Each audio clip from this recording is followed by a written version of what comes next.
Okay, so today we're diving into something. Well, something maybe quieter. Not the big crises, but those small internal moments. You know, the ones that sort of ache. Like standing at the kitchen sink, maybe it's late, say 8:47 p.m., watching a coffee cup, and bam, chest tightens. Breath gets shallow. Mm. And that feeling, it's not just random stress. It's like, Yeah. it's the language of an old pattern coming back to the surface. It's not usually about the big throw-ups, is it? It's those tiny split-second choices. Saying yes when every part of you is screaming no, or swallowing down that flash of anger, or laughing off something that actually hurt. Again and again. That feeling of, ugh, I did it again. Yeah, so the idea today isn't really to fix anyone. It's more about sitting with that quiet ache for a moment, recognizing it, maybe seeing it as, I don't know, a doorway to understanding something. Exactly, not fixing, just noticing, seeing what's actually there in that moment. Let's maybe use an example to make this clear. Let's call her Anna. Picture her. She's brilliant, warm, everyone relies on her. She's the rock, never seems to lose her cool, always has everything together. Right, and she's exhausted, not just tired, but that deep, bone-weary kind of tired. The kind where you fantasize about running away to a cabin with absolutely no Wi-Fi. On the surface, she looks fine, totally competent, but inside, there's this constant low-level hum of exhaustion, maybe resentment too. Yeah. So the easy label for Anna is, people pleaser, but that... Piece of you simple. Right, what's the actual system operating underneath? It's way more complex than just being nice. It's this really efficient, almost invisible survival system. And it's built on this deep, usually unspoken belief, probably learned way back, something like, if I actually feel my own needs or show them, I'll be left abandoned. Wow. That's terrifying when you put it like that. It is.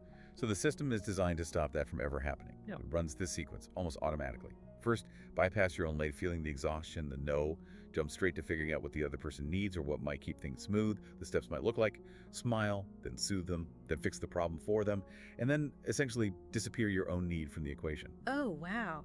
Smile, soothe, fix, disappear. That's sharp.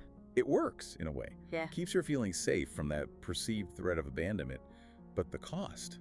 Her presence. She's not really there in the interaction. Exactly. She pays with her own presence. She trades her authentic self for safety. So if you listening find yourself always jumping into that helper mode or being the fixer, maybe that's your system firing. And this is important, isn't it? This pattern, whether it's being Anna, or maybe it's perfectionism, or shutting down, or using sarcasm, it's not some personal failing. Absolutely not. We really need to shift how we see these things.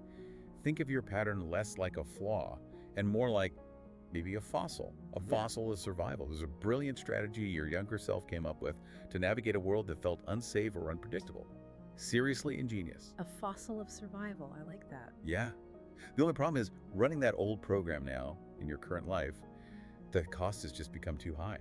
It's what leads to that hollowed out feeling. Okay, shifting from seeing it as a flaw to seeing it as a fossil. That alone feels powerful. But understanding it intellectually is one thing. How do you actually feel it differently? If someone's listening and thinking, oh God, that's me, where do they even start? Not to fix it, but just to notice. You start right there with the noticing.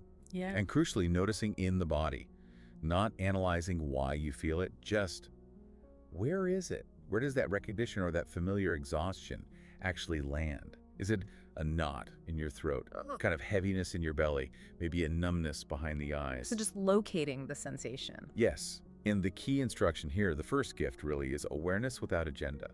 That means you don't try to change the sensation or judge it or figure out what it means right away. You just let it be there. Yeah. You make contact with the physical reality of it in this moment. That's it. That's the start. Just simple contact. Okay. Awareness without agenda. Making contact. That sounds gentle, but also maybe hard. It can be, because often we want to rush past it. Right. So let's go back to Anna. Let's really zoom in on the moment before the pattern takes over completely. Imagine her boss asks her to take on this huge new client. She's already swamped, overloaded. What happens in that half second before she says, yes, of course, happy to? What's the body doing? Ah, yes, the micro moment. There's usually a signal. It's fast, often subtle. Maybe a tiny flicker of heat rising in her chest, a sudden dryness in her mouth, or maybe a quick clench right in the solar plexus. A flicker, okay. That's the nervous system sending out an alert, like a flare. Danger, system overload approaching. That flicker sounds crucial, but wait.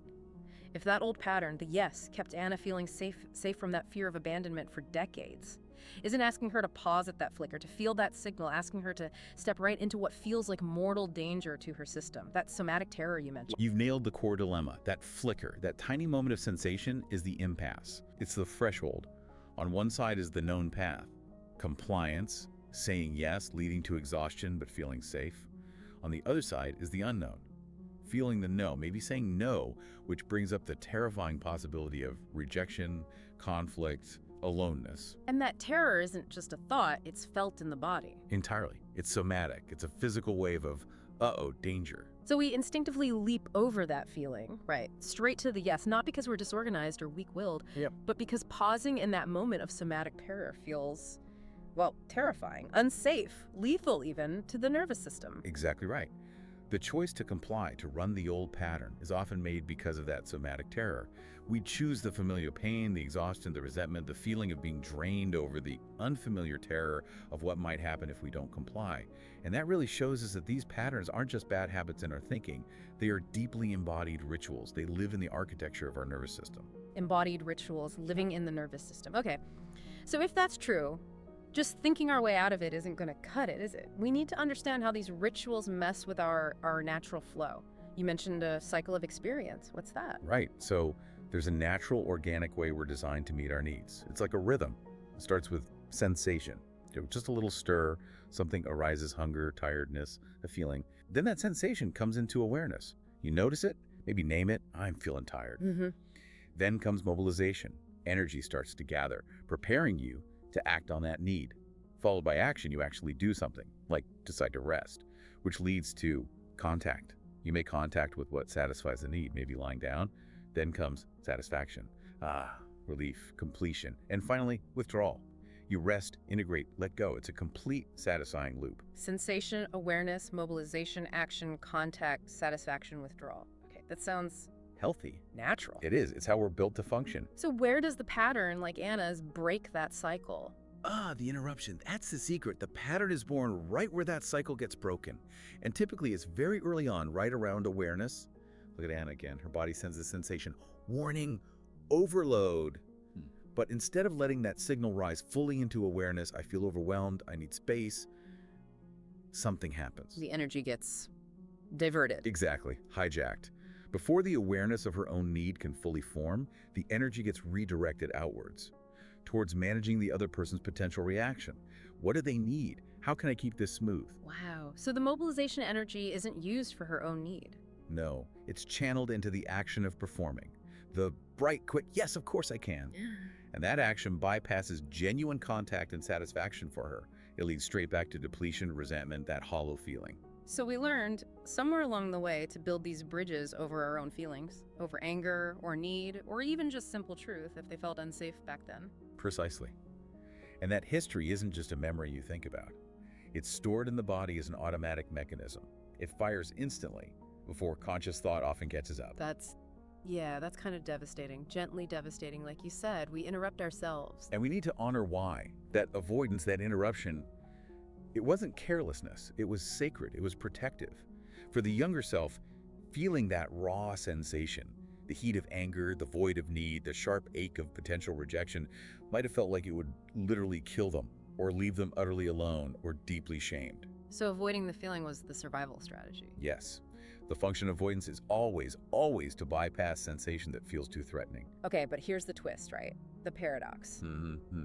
The paradox is that the very thing we've learned to avoid, that raw, shaky physical sensation, is actually the doorway through. It contains the information, the energy, the aliveness we need to break the pattern and feel whole again. We're avoiding the source code. So transformation isn't about obliterating the pattern overnight. It's about finding the courage to stay present, right there at that impasse point, right? With the feeling. Exactly. Presence at the impasse. Let's go back to Anna one last time. Let's say she does it. She writes the email, the honest one. I appreciate the offer, but to protect my current workload and energy, I can't take on the new client right now. Something like that. Perfect. And her finger is hovering over the send button. What's happening inside? Total panic, heart pounding, palms sweating. Absolutely. The fear is intense. That old voice is loud. Don't do it. This is selfish. They'll be mad. You'll lose everything. Okay. So what does she do differently this time? She doesn't just override the fear, right? Because that's just another kind of forcing. Right. No overriding. Instead, maybe she does something really simple but radical. She puts a hand on her chest right where her heart is pounding. She takes a breath. She acknowledges the fear internally. Wow. Okay, fear's here. I feel you. And then maybe she whispers to herself, it's okay that you're scared. It makes sense. And then Nadie, I'm still sending it. And she clicks send. Yeah. So she doesn't wait for the fear to go away. She acts with the fear, but she's grounded in her present moment choice. Yes. She includes the fear, allows it, but doesn't let it drive the bus. And what happens? Well, in the story, the boss replies, totally understand, thanks for letting me know, the world doesn't end. Exactly. The catastrophe the nervous system predicted doesn't happen. And that's the shift. It's not that the pattern vanished forever. No, the pattern might still whisper, the fear might still flicker next time. But it softens, it becomes more visible, it becomes optional. The real change happened inside her. She stayed present with her sensation, she honored her need, and she completed the cycle authentically.